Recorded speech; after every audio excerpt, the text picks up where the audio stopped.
กับสบายดีและสวัสดีเด้อพ่อแม่พี่น้อง FC เบิร์ดทุกคนเนาะบ่ว่าสิอยู่ภายในและก็ต่างประเทศก็ยินดีต้อนรับเข้าสู่ช่อง YouTube ของแม่สมหวัง Channel มาพบกับพ่อกับแม่สมหวังมื้อนี้ก็มาแบบแปลกแนวเนาะทุกคนสินำพา FC อ่า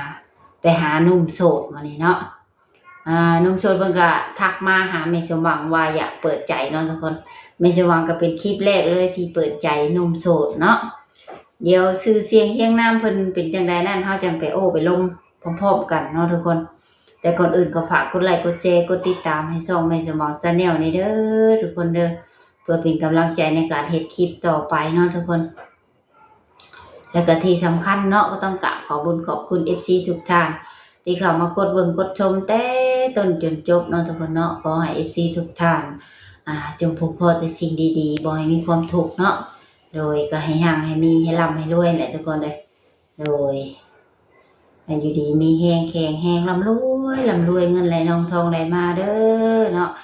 สาธุโดยก็เพื่อบ่เป็นการชักช้าเสียเวลาเนาะทุกคน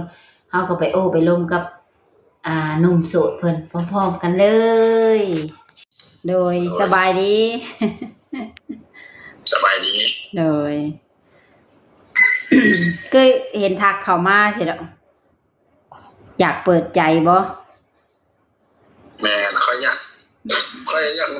ยเป็นผู้ชายค่อยเป็นจากยังเปิดใจกันนะโดยจากผู้ชายจะลองเปิดใจเบิ่งผ่านมานี่ยังบ่เคยแต่งงานบ่เคยคนบ่เคยตอนนี้ขออนุญาตถามชื่อก่อนเนาะชื่อว่าจังได๋ชื่อบุญชื่อบุญเนาะอายุ21ปีโดย เป็นลูกผู้ที่เท่าใดลูกกกบ่หรือลูกหลาลูกล่าโอ้ลูกชายหลาโมนขอนแท้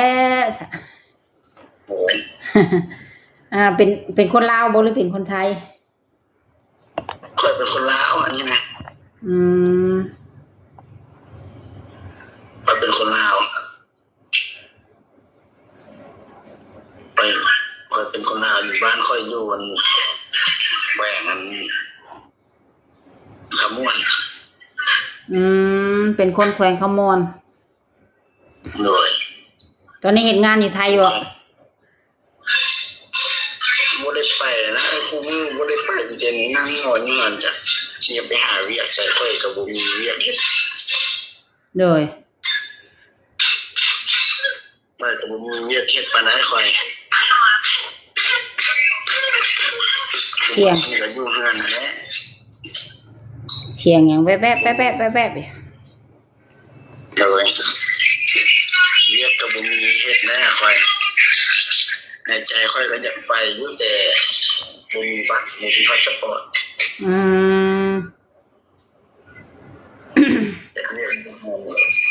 ยังบ่เคยไปทำงานอยู่ไทยจักเทื่อบ่เคยไปยังน้อยๆพูดเคยไปยังไปในแม่ยังน้อยๆอันนี้ประมาณนั้น10 ปีแล้วค่อยไปอันแต่ก่อนนะแต่ตอนนี้ค่อยใหญ่แล้วอายุ21 ปีแล้วคนยังบ่มีครูโดยอันผู้แก่ผู้สาวผ่านมานี่ก็บ่เคยล้มยังบ่เคยมีคนของใจบ่มีแล้วเขาผัวป้า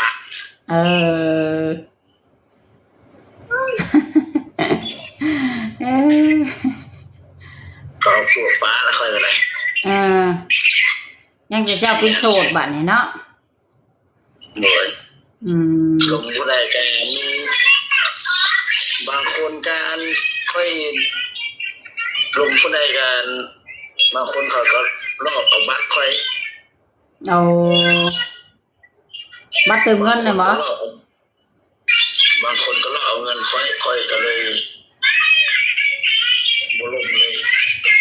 บางคนก็บางคนก็เอาพวกปะค่อยจะเศร้าใจค่อย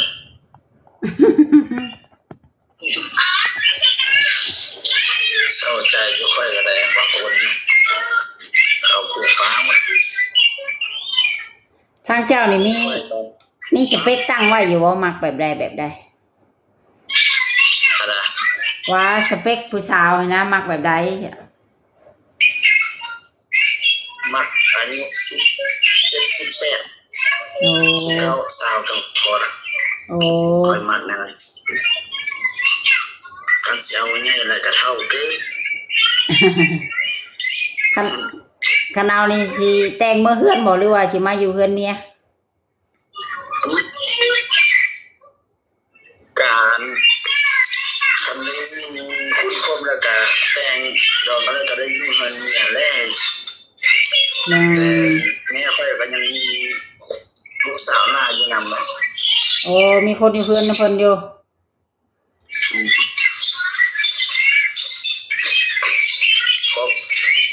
ค่อยก็มีไอ้น้องประมาณ4คนนี้นะ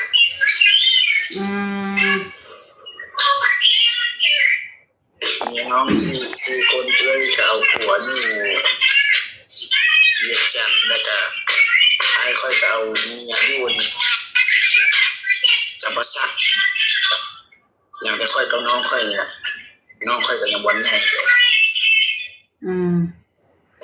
ยังวันใหญ่บ่ได้น้องค่อยเสียงยังแก๊ะแม่เพราะนี่ไปสู้ค่อยฮะว่าเสียงยังทางเจ้าน่ะแจ๊ะเสียงบนนะนะที่พ่อเราเฮ็ดนั้นเราสิต้องงานโอ้สิต่อเฮือนอีกพ่อแม่ก็ยังครบเบิดบ่ว่าพ่อแม่ยังเบิดบ่อันนี้พ่อแม่ค่อยละนี่คนที่3พอเก่าค่อยเสียแล้วโอ้เลยนี่คนที่3อันนี้พ่อคนที่3อันนี้เป็นพ่อผู้ที่3แล้วก็ซื้อคือเดียวกับพ่อเก่าค่อยนะทางเจ้านี่มีเวียกเฮ็ดงานทำยังเป็นหลักเป็นแรงแน่อยากค่อยจะบ่ฮู้เด้อจักสิเฮ็ดเรียนหยังก็คันสิไปเฮ็ดกับงานแต่เขาบ่เอาบางคนก็เฮ็ดเรียนนั่นเฮ็ดเรียนนี่เป็นหยังใจค่อยอยากมีเงินซื้อรถเนี่ยมีรถมีรางว่าแต่เขาบ่แต่ค่อยอยากไปหาเงินซื้อรถแล้วเคยจีบอยู่บ่สาวอยู่ในอัน YouTube ชาวเปิดใจอยู่ใน YouTube ก็เคยจีบอยู่บ่เคยจีบอยู่แต่เป็นพี่เป็นน้องกันซะ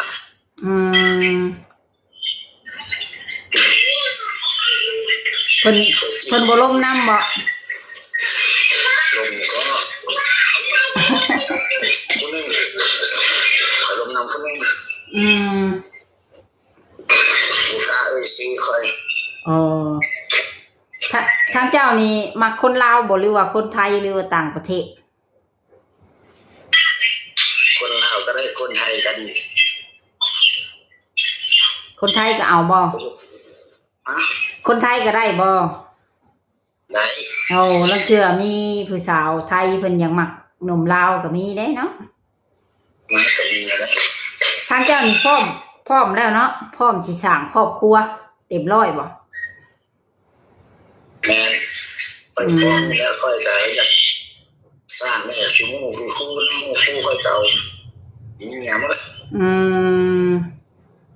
ก็อยากตามแม่อยู่ไปโดนลายมันก็สิเฒ่าไปอีกแล้วนี่เนาะโดยตอนนั้นความเจ้าอะไรหมู่คู่รุ่นเดียวกันนี่แต่งงานนี่ก็หลายคู่แล้วบ่หลายแล้วแต่ก็แล้วบางคนก็โสดบางคนก็แต่งงานนะและจุดพิเศษของเจ้านี่สูบยาบ่สูบยากินเหล้ากินเบียร์เที่ยวเล่เกนั่งอยู่บ่ พิเศษค่อยบ่ได้สูบยาค่อยบ่ได้ไกลเลยนะ โอ้โดยสิ่งเสพติดนี่ก็บ่ใกล้เนาะโดยโอ้เหล้าเบียร์กินได้เยอะแต่เมาแล้วค่อยเอาตัวมูจักนอนพักเด้เดี๋ยวกินอย่างมีสตินะเนาะโดยกินอย่างมีสติจะค่อยจะมูจักนอนพักได้งั้นดอกคืออยู่บ้านเอาบ้านอาค่อยเดี๋ยวค่อยไปกินนะเมาแล้วนึงว่ะนอนกินสร้างสรรค์น้ำมูกเมาแต่บางคนก็ค่อยจะพักค่อยจะนอนอันนี้แค่เลยยังบ่เคยเอาเมียสมมติเอาเมียไปแล้วเมียงอนสิมีวิธีง้อแนวใดจะได้เอาก็ได้จะสิง้อแนวนั้น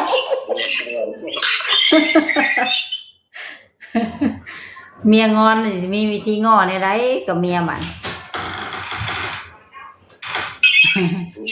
ค่อยจักแล้วค่อยอะไรจักสิงอนจักสิงอนนี่แหละค่อยเห็นเขางอนเนาะงอนอย่างนั้นนะโบนะงอห้อยก็แอวเพิ่นให้เพิ่นคือดีแล้เนาะหอมกงหอมแก้มไปวันนี้แหละกล้าอยู่บ่สิหอมแก้มเมียนี่เฮาค่อยกล้าแต่จะกล้าอยู่ก็กล้ากันก่อนให้หอมปกติแล้วเป็นคนขี้อายบ่เจ้าน่ะบางคนจะอายบางคนจะบ่ได้อายแล้วค่อยนะค่อยอายมันเป็นเมียนี่ค่อยอยู่ไกลแหละเวลาเขาไปสร้างสรรค์ไปกินเบียร์นะมันอยู่บ้านนั้นนับประกันนะโอ้ยคนเอาข้างนี้เนาะเด้คันแม่นคนเดียวนี่ไปหาหมู่คนแล้วก็บ่อายแต่มีค่อยอยู่ไกลเด้อไอ้แล้วออกนี่เราถามไปแล้วป่ะเสียงมันดังไปแล้วป่ะไปได้ไหมออกน้ำไป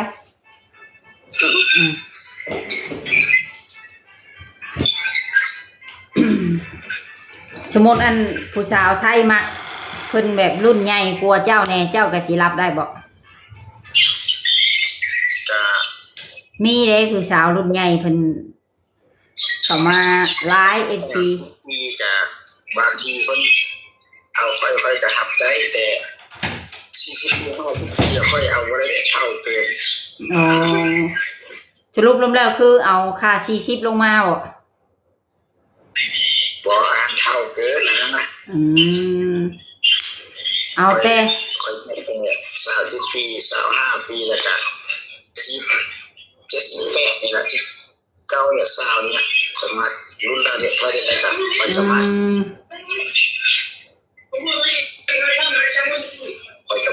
ค่อยสรุปแล้วเอาค่า18 19 20นะเนาะประมาณซำนี้เนาะโดยทางเจ้าน่ะ21บ่จะว่ากี่นี่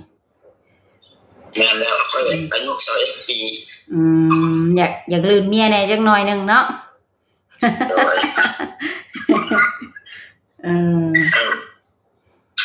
จะค่อยมีงานเฮ็ดนี่แหละจะเสียทางใดอยู่เรือนน่ะเฮ็ดอาชีพหยังเป็นหลัก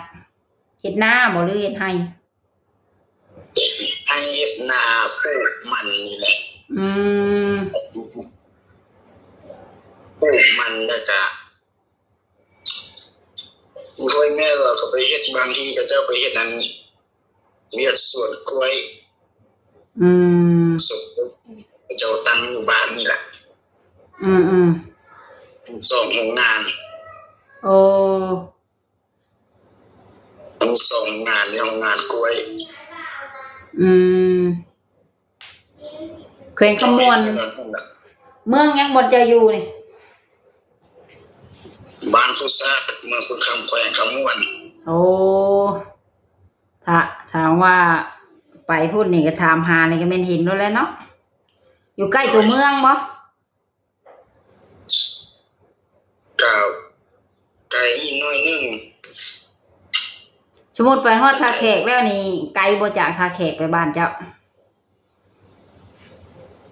บางทีก็ใกล้บางทีก็3 โมง 4 โมงก็ฮอด5 โมงก็ฮอดสมัยแล้วถ้าค่อยมาคุมื้อก็ยังฮอด3 โมง 4 โมงนะประมาณนั้นแต่อันเวียงจันทน์มันไกลก่อนบ่เวียงจันทน์มันไกลก่อนเด้ข้อยก็แต่เกิดข้อยก็บ่มันไม่ได้ฮอดนะ3 โมง 4 โมงอะฮอดขอโทษด้วยหน้าผากเป็นหยังหน้าผากว่าหน้าผากเป็นหยังหน้าผาก3 โมง 4 โมงน่ะอันหน้าผากเจ้ามันเป็นหยังหน้าผากเจ้ามันเป็นหยังหน้าผากเจ้านะตกบ่ตุ้มคือว่าตกหันตกนี่ใช่เหรอเป็นตุ้มทั้งนั้นเป็นเป็นตุ้มเป็นผีเช่าแล้วอย่างนี้เนาะยังแต่แป๊บไปห้องหมอบ่ได้ไปไปแต่ยามเจ็บหน้าเป็นผู้แลแต่อันนี้นึกไปซื้อยาซื้อยามาทามากินทั้งเจ้านี่เป็นคนตุ้ยบ่หรือจอยเจ้าเองคนจ้อยนะจ้อยเนาะสูงก็ประมาณเท่าไหร่ฮอดบ่1.90 เมตรค่อยก็ได้ค่อยไปก็หอท้วงค่อยตุ้ยค่อยอ้วน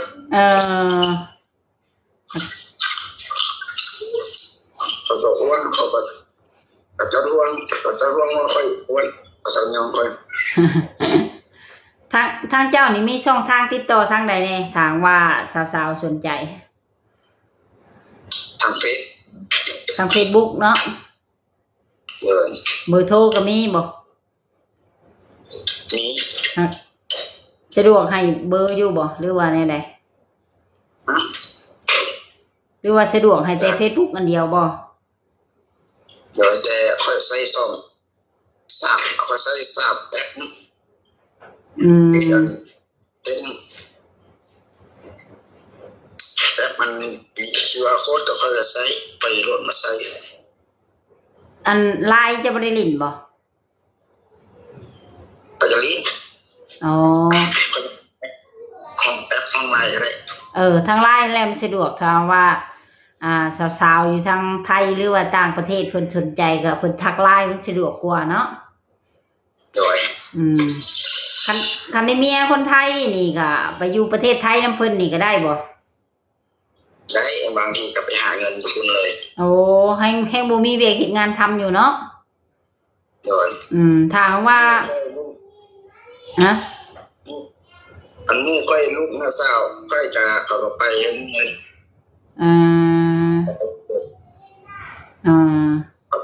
เขาก็อยู่ดนนะยังจะค่อยนี่แหละมันบ่ได้ไปปัจจุบันนี้อยู่เฮือนมีจักคนเดียวอยู่กันจักคนฮอดบ่10 5 คนแต่2 คนนั้นมีครอบครัวมาแล้วยังแต่เจ้าเป็นชายโสดลงคานยังบ่ได้อยู่เนาะสาวๆแถวบ้านน่ะบ่มีบ่ได้หาจีบบ่หรือว่าแนวใดบ่ได้ออกไปใส่นะกลางค่ำกลางคืนบ่ได้ออกไปใส่หมู่คู่บ่ส่วนไปค่อยก็เลยบ่ได้ไปตามเขาส่วนไปก็เขาก็ไปผู้แลสมุทางอื่นหมดเลยอาจจะลองบอกสาวๆแล้วมึงเนาะสมมุติผู้สาวนั่งเบิ่งอยู่จะมีแนวใดอยากบอกผู้สาวบอกแล้วมึงเนาะจะแล้วค่อยอะไรสิกล้าหัวค่อยบ่กล้าบางทีกันเขาก็บ่เว้านำบ่คุยนำเป็นแท้สรุปแล้วอยากได้เมียอยู่แต่ลงสาวบ่เป็นประมาณนี้เนาะเป็นอยู่แต่กล้าๆกลัวแหละ เออเออเออ บางทีก็ลมแล้วแต่นั่งใกล้เขาเขาก็นักโอนี่ เอ้า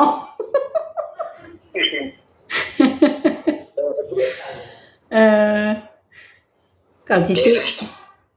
จักเขาติหยังเนาะตีเฮาบ่รอบ่หรือว่าแนวใดเนาะ จะแม่นตีหำบ่รอ อืมบางทีก็ยังมักแต่คนรอแต่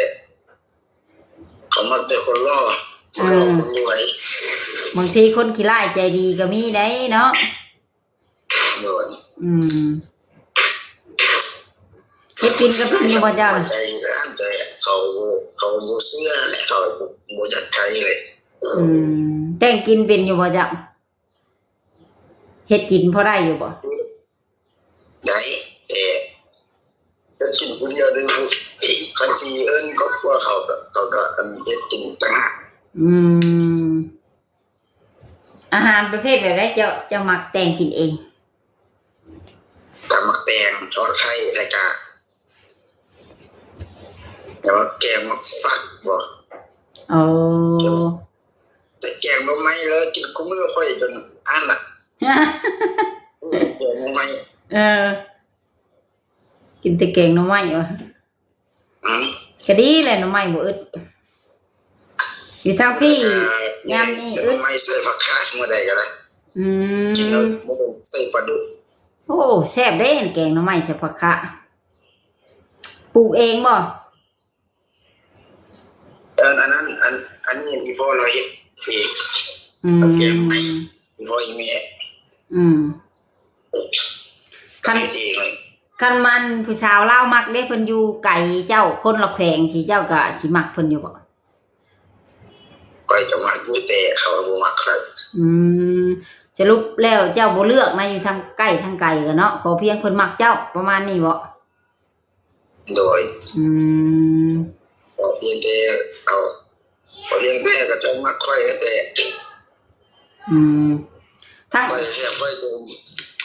สิเป็นขี้ไล่แต่ขอให้เพียงมักแต่ความนิสัยนะนิสัยกันเข้าหากันนิสัยแต่บ่เจ้าสู้บ่นอกใจนะ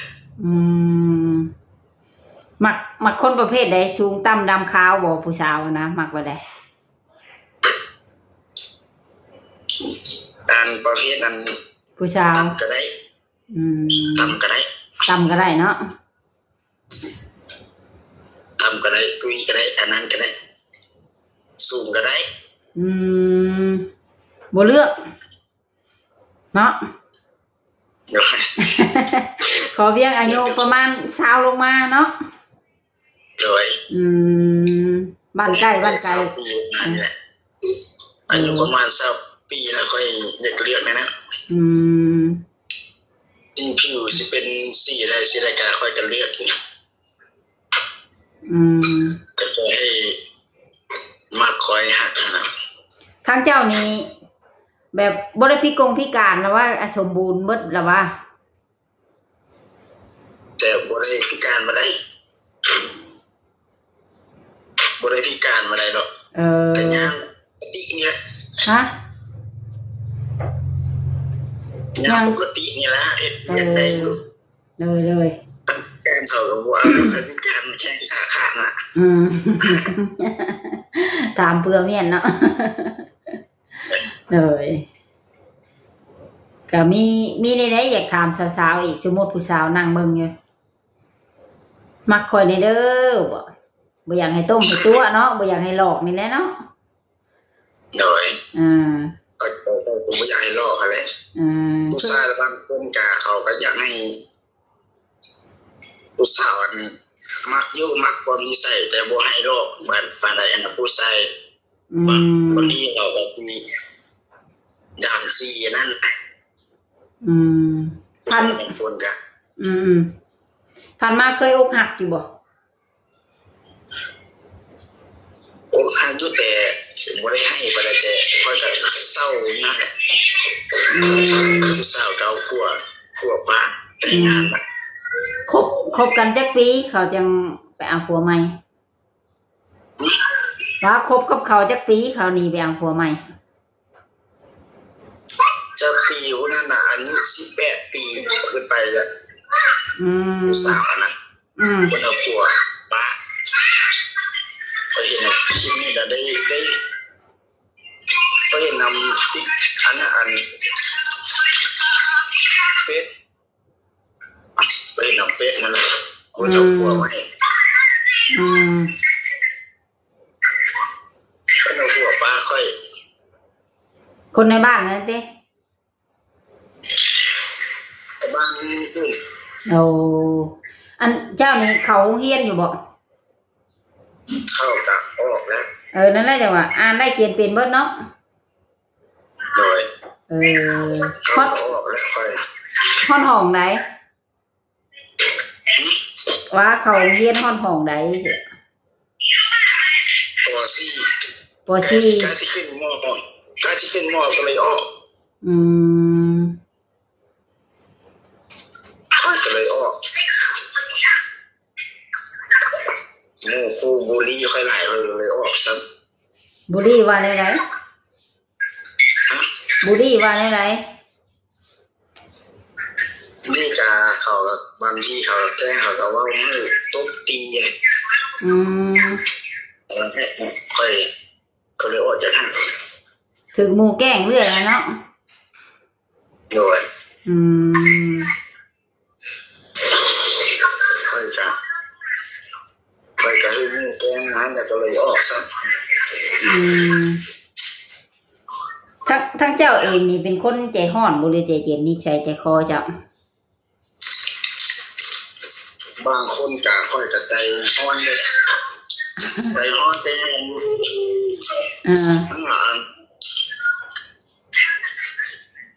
งามค่อยเห็นอย่างคนเขาหน้าเขาค่อยนะใจห้อนโอ้อารมณ์ขึ้นวูบเลยแบบนั้นเนาะ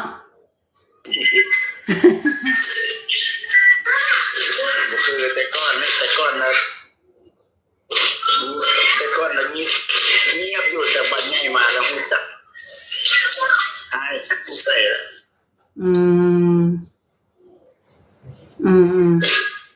เขาด่าค่อยกระด่าคือ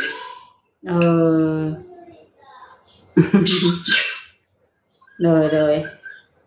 คนค่อยจะขี้อายได้อ่ะเนาะจีบเองนี่เมื่อจีบเลยเนาะก็เลยมื้อนี้เลยออกมาเปิดใจหาครูใช่เนาะโดยเป็นผู้ชายเปิดใจโดยเคยเห็นแต่มียิ่งเปิดใจเนาะเอาเป็นผู้ชายเปิดใจบ่เทื่อเห็นผู้หญิงนุ่งไทยแล้วก็เจ้าจะเปิดใจฮะ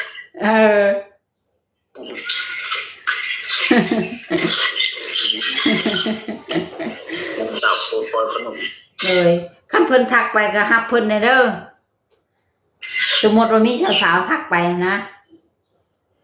เดี๋ยวค่อยก็สิส่งบอกเจ้านำดอก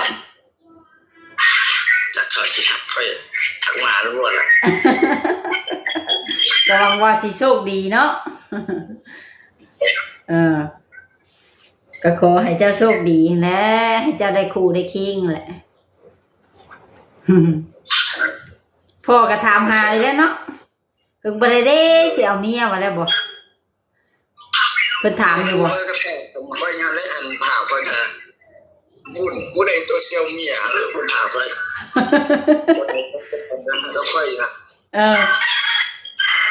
จะเป็นรุ่นท้ายถามไปบุญใดตัวเซียวเมียจะได้เข้าคานทันรุ่นท้ายค่อยดีละถามค่อยพูดอย่างเดียวบุญใดเซียวเอาถามไปว่าบุมีคนเอานี่แหละก็ยังเจ้าเป็นคนนี่แหละเขาจะถาม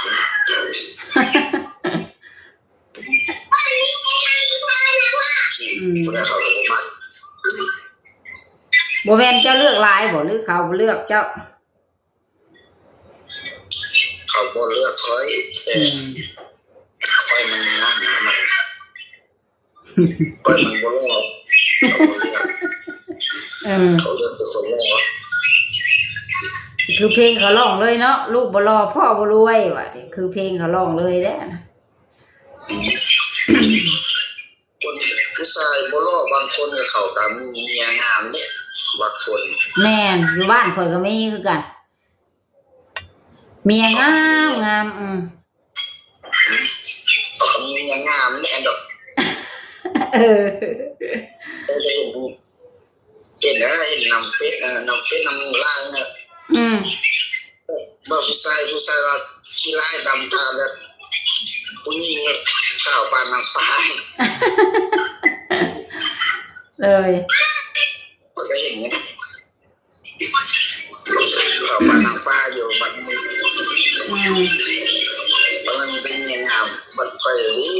ผมยังงามทุกเรื่อง บางทีก็น้อยใจตัวเองอยู่บ่ ก็น้อยใจแล้วเขา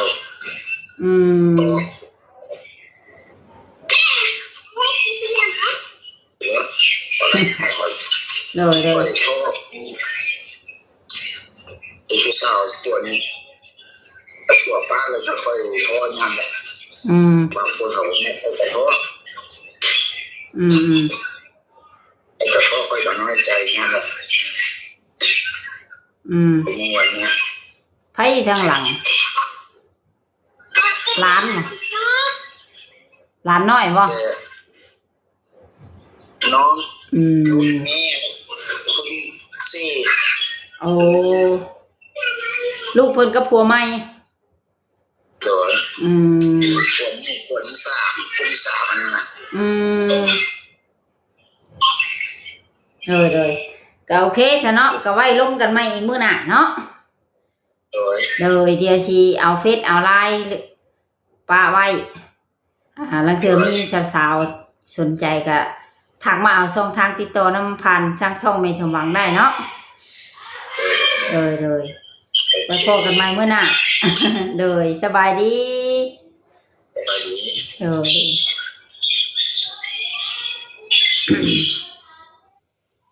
ก็เป็นจังไดเนาะทุกคนหลังจากที่ได้ได้ลมกับนมโสดเพิ่นเป็นที่เรียบร้อยแล้วเนาะทุกคนก็หวังว่าสิถึกอกถึกใจบ่หลายก็น้อยเนาะทุกคนเนาะโดยสำหรับคลิปนี้เนาะถ้าว่าสาวโสดคนใดอยากคุยอยากอยากลมกับหนุ่มเพิ่นก็ทักมาช่องทางติดต่อทางแม่สมหวังได้เนาะทุกคนก็เดี๋ยวอันสิเอาช่องทางติดต่อให้หรือว่าสิเป็นสะพานให้เนาะทุกคนโดยทางมาภาพใดหรือว่าคำบอกคำจาใดมันบ่เหมาะสมเนาะแม่สมหวังก็ต้องกราบขอโทษขออภัยหลายๆเด้อทุกคนเด้อโดยก็สำหรับคลิปนี้มาฮอดหม้องนี้ก็สิได้ขอจบคลิปไปก่อนก็ไว้พอกันใหม่ในเทื่อหน้าอีกเนาะทุกคนนี่ก็สิได้กล่าวคำว่าสบายดีบ๊ายบาย